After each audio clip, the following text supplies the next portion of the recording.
ciel, dit le Seigneur. Si quelqu'un mange ce pain, il vivra éternellement. Sa parole est lumière. Alléluia. Sa parole est sagesse. Alléluia. Sa parole est tendresse. Alléluia. Sa parole est vivante. Alléluia.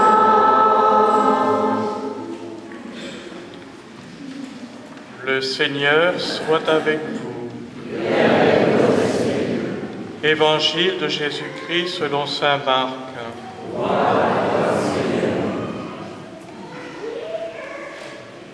Le premier jour de la fête des pains sans levain, où l'on immolait l'agneau pascal, les disciples de Jésus lui disent « Où veux-tu que nous allions faire les préparatifs pour que tu manges la Pâque ?» Il envoie 2 de ses disciples en leur disant « Allez à la ville.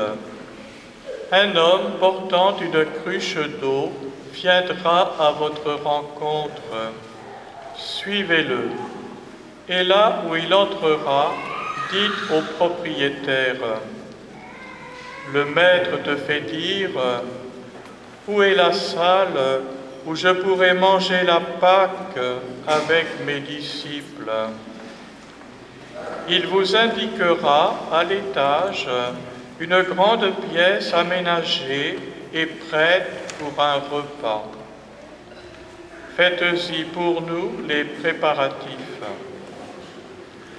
Les disciples partirent, allèrent à la ville. Ils trouvèrent tout comme Jésus leur avait dit, et ils préparèrent la Pâque. Pendant le repas, Jésus, ayant pris du pain et prononcé la bénédiction, le rompit, le leur donna et dit, « Prenez, ceci est mon corps. » Puis, ayant pris une coupe et ayant rendu grâce, il la leur donna et ils en burent tous. Et il leur dit, « Ceci est mon sang, le sang de l'alliance, versé pour la multitude. Amen, je vous le dis, je ne boirai plus du fruit de la vigne jusqu'au jour où je le boirai nouveau dans le royaume de Dieu. » Après avoir chanté les psaumes, ils partirent pour le mont des Oliviers. Acclamons la parole de Dieu.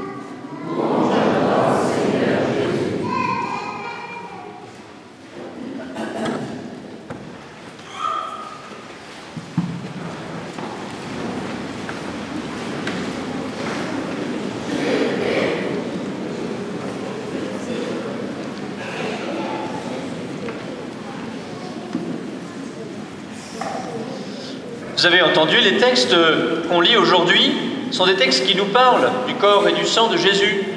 C'est parce que chaque année, peu de temps après Pâques, on célèbre la fête du Saint-Sacrement. C'est aujourd'hui.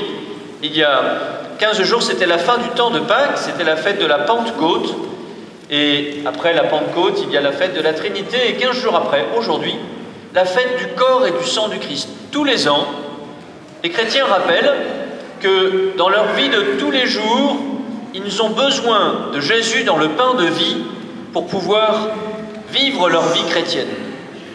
Alors on peut se demander, mais qu'est-ce qu'on fait à la messe?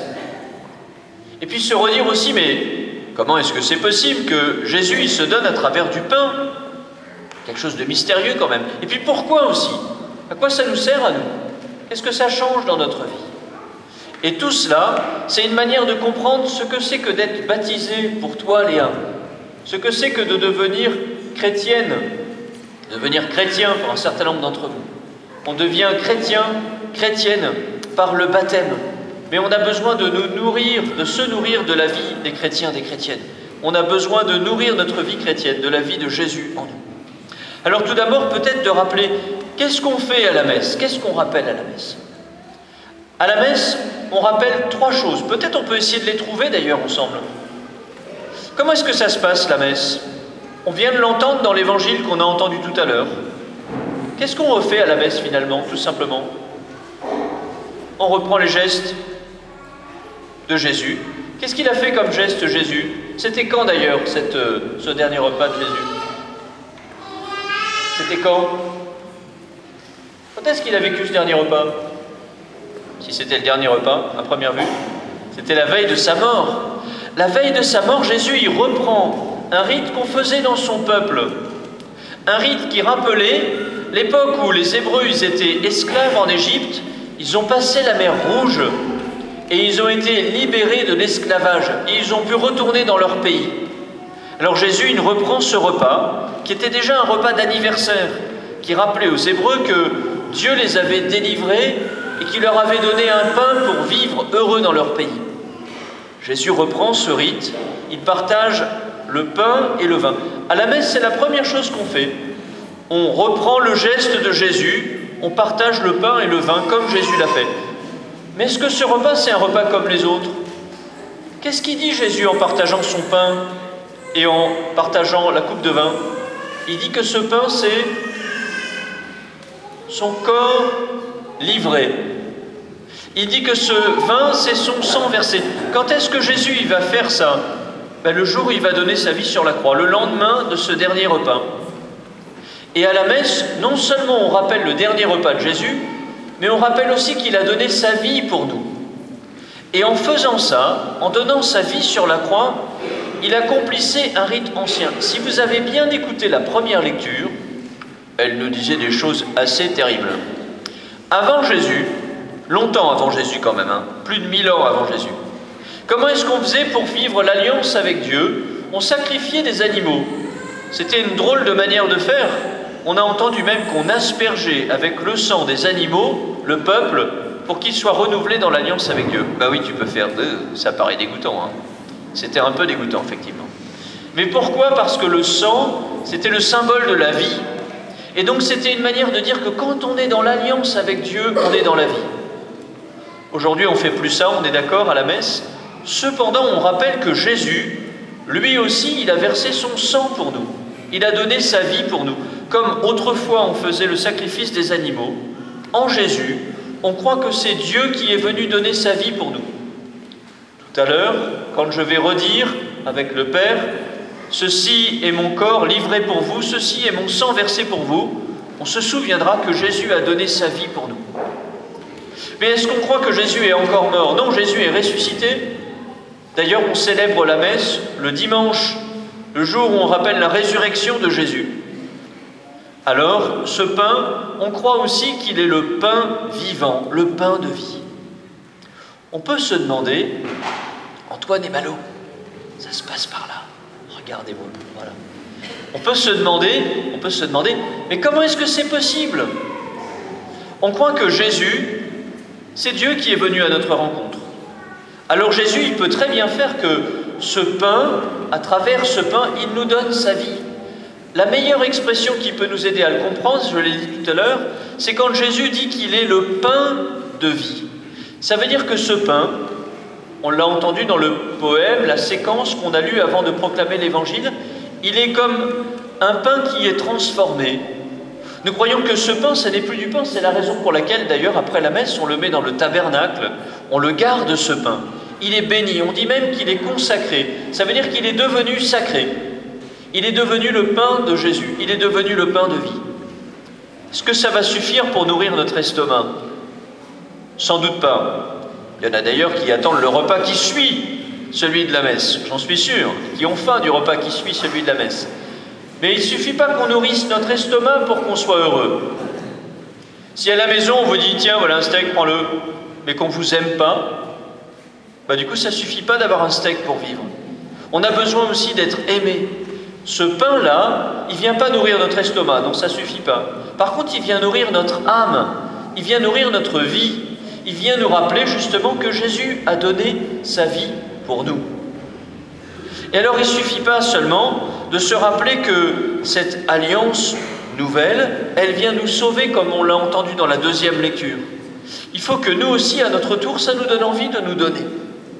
Si à la messe, on rappelle que Jésus a donné sa vie pour nous, si on reçoit l'Eucharistie, c'est bien pour qu'on puisse vivre nous aussi de cette vie-là, pour qu'on puisse à notre tour donner de notre vie. C'est dire que la vie de Jésus, elle donne du sens à notre vie. Léa, si aujourd'hui tu es baptisée, c'est bien parce que en Jésus, tu trouves celui qui donne du sens aux questions que tu te poses. Comment être heureux? Qu'est-ce que c'est que trouver le bonheur? Pourquoi il y a la vie? Pourquoi il y a la souffrance et la mort aussi? Toutes ces grandes questions qui se posent à nous, Jésus nous y répond. Si nous trouvons en Jésus, justement, les réponses aux grandes questions, alors on peut trouver le bonheur que nous cherchons. C'est bien ce que nous croyons de Jésus, qu'il est un maître de sagesse qui donne du sens à notre vie. Seulement, il ne suffit pas qu'on se souvienne de Jésus. On peut se dire, ah mais il y a 2000 ans, il y a quelqu'un qui a dit des choses formidables sur le sens de la vie. Pourquoi il y a la vie? Pourquoi vivre heureux? Comment vivre heureux? Mais ce n'est pas seulement un souvenir, Jésus. On croit qu'il se donne encore à nous. Tout à l'heure, par le baptême, Léa, tu vas recevoir cette vie de Dieu qui va couler en toi pour toujours, et même pour l'éternité. Mais il faut nourrir cette vie, et c'est ce qu'on vient faire quand on vient à la messe. On vient nourrir la vie de Jésus en nous, la vie qu'on a reçue le jour de notre baptême, en nous nourrissant du pain de Jésus. C'est aussi un moyen pour nous d'être unis les uns les autres. Tout à l'heure, vous allez prendre votre repas en famille, et vous allez partager un moment fort en famille. C'est ce que font aussi les chrétiens quand ils se réunissent le dimanche matin. Ils viennent écouter la parole de Dieu, ils viennent recevoir le pain de vie pour vivre ensemble, pour vivre en famille de chrétiens ensemble. Alors célébrons cela aujourd'hui, le Seigneur qui nous donne sa vie, le Seigneur qui vient entretenir sa vie en nous, le Seigneur qui vient par le pain de vie faire grandir la vie que Léa va recevoir aujourd'hui, que nous avons reçue quand nous étions petits enfants. Mais qu'on ne soit pas seulement dans la contemplation de la vie de Jésus, qu'on devienne disciples de Jésus, que nous ayons envie de vivre de sa vie et de nous donner, c'est-à-dire d'aimer Dieu à notre tour et d'aimer notre prochain par la force que Jésus nous donne dans l'Eucharistie. Amen.